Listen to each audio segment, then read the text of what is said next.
Et bonjour tout le monde, aujourd'hui, toute nouvelle préparation d'une partie de jeu de rôle, d'une session, d'un one-shot, le reflet de la fin. Une session qui va se vouloir être assez particulière. On va essayer d'y instaurer une ambiance un petit peu étrange, inquiétante, que les joueurs se retrouvent un petit peu à ne pas savoir quoi faire, à se poser beaucoup de questions, voire peut-être à être un peu dérangé par ce qui se passe. On va essayer effectivement d'instaurer une ambiance peut-être un peu lugubre et étrange.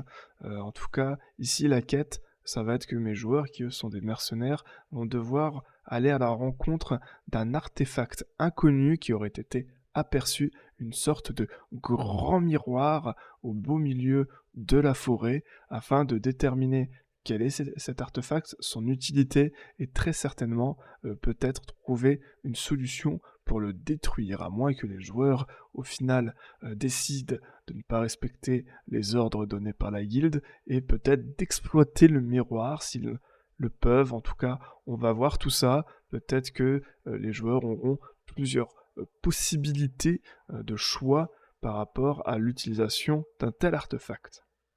Donc pour commencer, on va démarrer sur une carte très jolie, très mignonne, une petite route, hein. Effectivement, la première étape sera simplement de se rendre jusqu'à l'artefact, et donc les joueurs vont directement commencer sur une route toute jolie dans laquelle on pourra y ajouter quelques animaux, quelque chose d'assez mignon qui donne une ambiance un petit peu joyeuse, que les joueurs commencent avec le sourire aux lèvres avant par la suite de se rendre compte de toute cette supercherie, de cette ambiance que l'on va leur imposer, quelque chose de plutôt oppressant.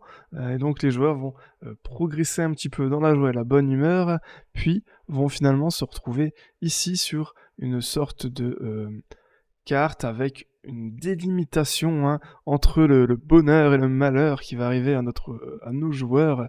Donc ils étaient sur cette jolie route bien verdurée, bien jolie, et on se rend compte que il y a une sorte de zone, hein, où l'artefact aurait agi, puisque maintenant ils vont devoir rentrer dans le vif du sujet et s'enfoncer dans une forêt assez lugubre, assez sombre, assez imbibée d'aura étrange, et c'est là, à nous, MJ, de bien forcer là-dessus, de changer peut-être d'intonation, de changer le rythme de nos phrases, d'essayer, voilà, de là où on parlait de «Oh, vous êtes sur un chemin joyeux, c'est magnifique, il y a les animaux, les oiseaux qui chantent», et là, maintenant, vous arrivez dans une forêt lugubre, dangereuse. Vous ignorez ce qui s'y passe, mais rien n'est normal. On a l'impression que les arbres vous regardent et vous suivent.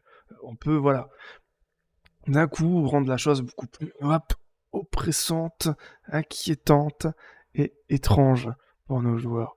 Ensuite, ils vont avancer donc dans cette drôle de zone, dans cette drôle de forêt, avec, alors là la carte va charger, elle est un petit peu floue, voilà, dans cette forêt où les arbres sont crochus, les branches comme des mains prêts à les saisir.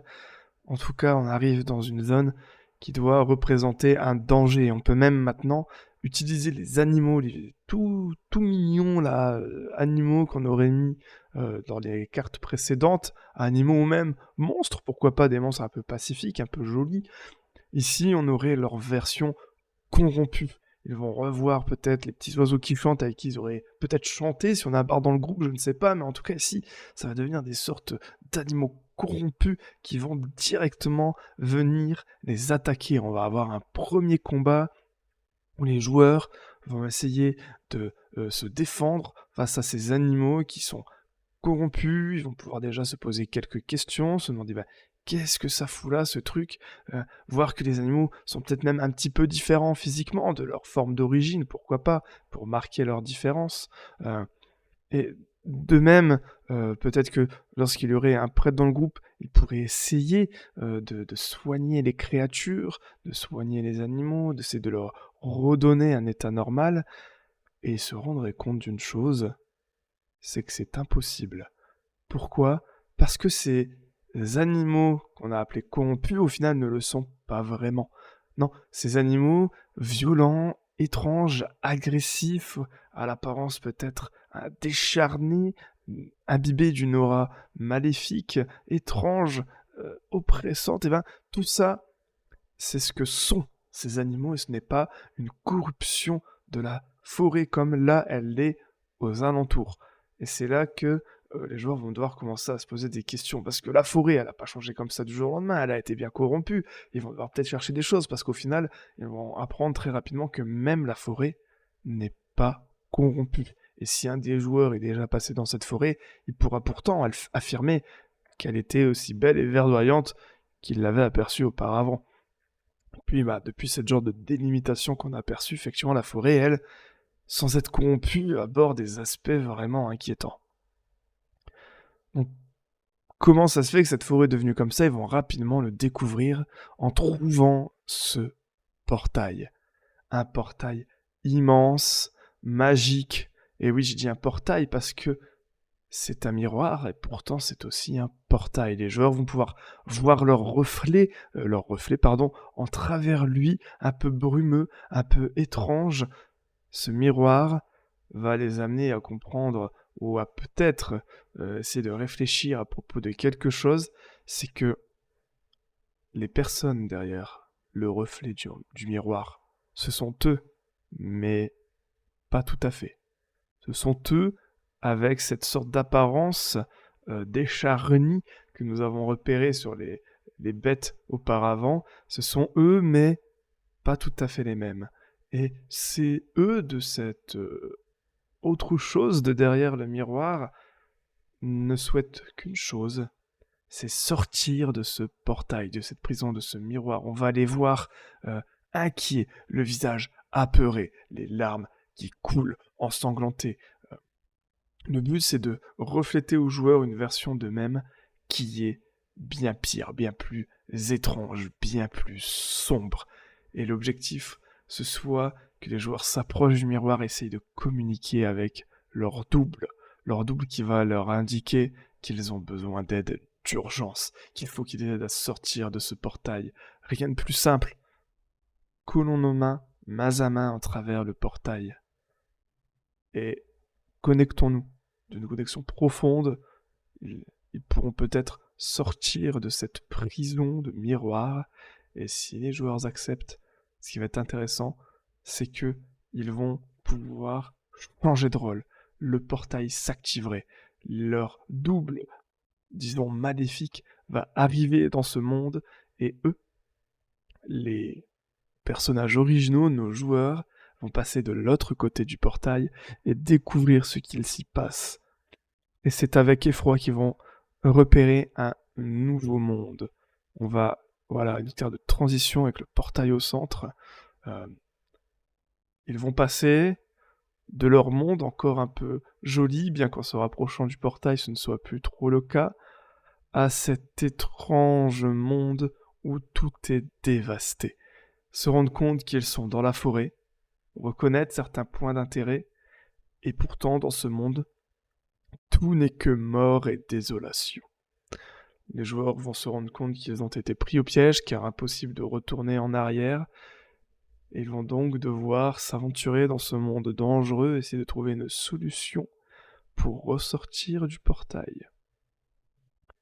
Et c'est dans ce monde donc qu'ils vont devoir évoluer, ce monde mort, dérangeant, affreux, et c'est là qu'on va devoir placer cette ambiance étrange que les joueurs vont sentir, et pour ça on a des cartes encore une fois qui vont nous aider, dans mon cas des cartes assez sombres, avec des couleurs qui changent du vert pour les arbres, et si on a des arbres un peu plus rougeâtres, jaunâtres, on va essayer de faire quelque chose d'un petit peu étrange. Voilà, on a une sorte de liquide rouge, rose, marron, c'est pas trop. Les joueurs vont se retrouver, voilà, devoir établir un campement peut-être pour passer une première nuit euh, ici, dans ce nouveau monde qu'ils vont découvrir. Quelque chose où, durant la nuit, ils vont avoir beaucoup de mal à trouver le sommeil, puisque ils vont passer leur temps à entendre des bruits étranges, à être inquiets, à entendre des choses qui devraient s'approcher d'eux, s'en éloigner, des curiosités. On va essayer d'oppresser un petit peu nos joueurs, qu'ils se sentent mal pour leur personnage. Ils vont devoir donc évoluer toujours plus, repérer, pourquoi pas au loin, à l'horizon, une ville, quelque chose de la civilité, mais l'entrée de la ville ne sera pas facilement accessible. Des sortes d'âmes, des mains immenses, en dessous d'un pont, essayant de les attraper, de les amener à eux. Ils comprendront rapidement que ce sont des âmes défuntes, comme si la barrière entre le monde des morts et le monde des vivants aurait été rompue dans cet autre monde. Ils comprendront pourquoi leur double ne souhaitait qu'une chose, c'est de s'enfuir de cet univers où tout est devenu malsain. Et ce sera à eux donc d'évoluer, d'essayer de traverser le pont pour un petit peu avoir les informations qu'ils trouveront en ville, essayer d'échapper à la mort environnante ici. Et ils se retrouveront ensuite alors dans la ville. Une ville étrange, là aussi un petit peu glauque, avec les chemins un petit peu courbés, pas droits, les maisons pareilles, dans des formes étranges, avec une lumière un petit peu bleutée venant du peu de luminosité qu'on aura dans la ville. Tout est là pour rendre la session dérangeante, étrange. Et nos joueurs qui vont devoir essayer de communiquer dans cet autre monde avec des gens toujours plus bizarres. On peut imaginer même des combats dans le truc. C'est vrai que je ne l'ai pas expliqué, mais même la carte d'avant, sur le pont, on peut imaginer un combat, on peut imaginer des tas de choses pour un petit peu venir embraser l'expérience des joueurs. Mais en tout cas, ici, dans cette ville, ça sera du RP où ils vont parler à des gens étranges. Nous, en tant qu'MJ, on devra peut-être leur donner une voix bizarre, tremblotante. Pourquoi pas même aller plus loin, faire des pauses dans les phrases là où il n'y en a pas besoin. On met des points dans la phrase en plein milieu, quoi, au niveau de la ponctuation. Essayer de vraiment avoir des personnages qui parlent peut-être la même langue, mais pas du tout de la même manière. Les joueurs vont peut-être avoir quelques informations. euh, Peut-être qu'ils vont devoir user de tas de sortes de pouvoirs pour essayer de briser le portail ou de revenir en tout cas dans leur monde. Le but ici sera à vous, MJ, donc, d'imaginer par quels moyens ils vont pouvoir retourner dans leur monde. Ici, on est sur un one-shot, donc la solution elle doit être assez simple, pas qu'ils aient encore 30 maps à découvrir avant de trouver une solution. Mais en tout cas, là, c'est pour un one-shot. En tant que campagne, imaginez donc tout ce que vous allez pouvoir faire. Emmener les joueurs dans un monde parallèle étrange pendant plusieurs sessions, essayer de trouver une solution. Une fois qu'ils la trouvent, eh ben, peut-être qu'il s'agira d'un rituel et que pour ce rituel, ils vont avoir besoin d'ingrédients, de quelque chose, en tout cas qui se trouverait que dans ce monde. Et donc ils vont devoir trouver les informations de qu'est-ce que c'est, où ça se trouve, parce qu'ils n'ont pas ça dans leur monde habituel. Essayer de retrouver ces ingrédients, de faire des rituels pour retrouver leur maison.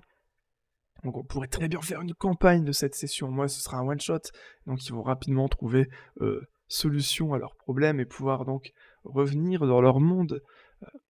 Ici, en tout cas, sera dans l'objectif d'avoir un combat final où les joueurs vont trouver une solution. Peut-être qu'il faudra combattre un monstre, découvrir un rituel à faire assez rapidement, trouver peut-être pourquoi pas un moyen de faire que leur double se retrouve au portail pour tenir encore une fois la main en travers le portail de leur double et échanger les places. En tout cas, ce qui est sûr, c'est que il faut, dans mon cas, c'est un petit peu les explications que j'ai données, il faut que lorsqu'un double veut changer de place entre son monde originel et un nouveau monde, il faut qu'il échange de place avec sa même personne de l'autre monde. Je ne sais pas si j'étais clair, mais en tout cas, les doubles maléfiques sont chez eux dans le monde maléfique, et pour venir dans le bon monde, ils doivent alors toucher les mains en travers le portail de ceux qui vivent dans le bon monde pour échanger les places. Alors que ceux qui ne sont pas dans le bon monde vont avoir des facilités et vont pouvoir rentrer chez eux en passant par le portail sans avoir besoin de rituels aussi complexes que ramener leur propre double ici.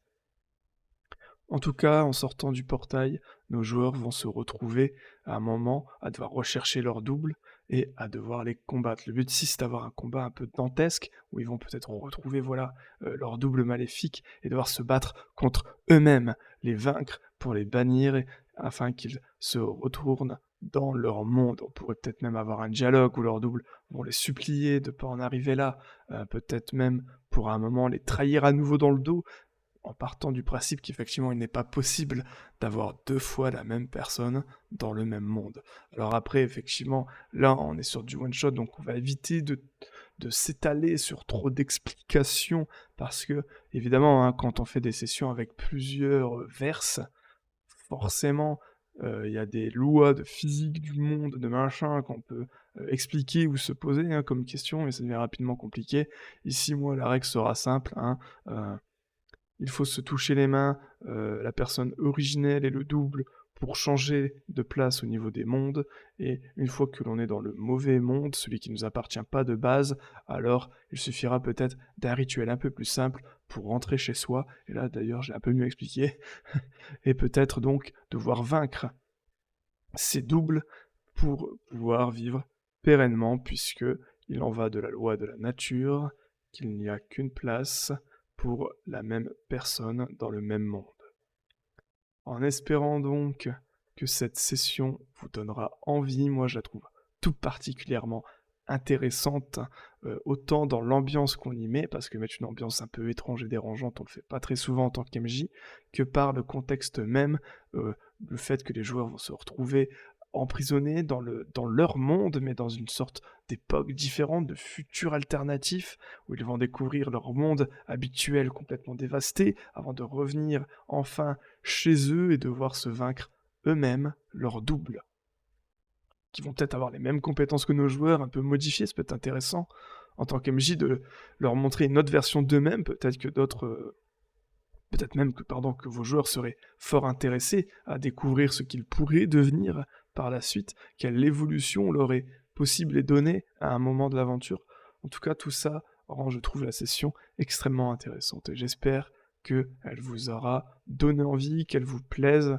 Donc sur ce, si vous voulez jouer à ces parties, eh bien sachez que je les fais jouer justement, toutes ces parties que l'on prépare. Vous pouvez y participer en rejoignant le Discord, je mets tous les liens en description, et je vous remercie pour votre visionnage, et je vous dis à très bientôt pour de nouvelles préparations de parties. Ciao tout le monde.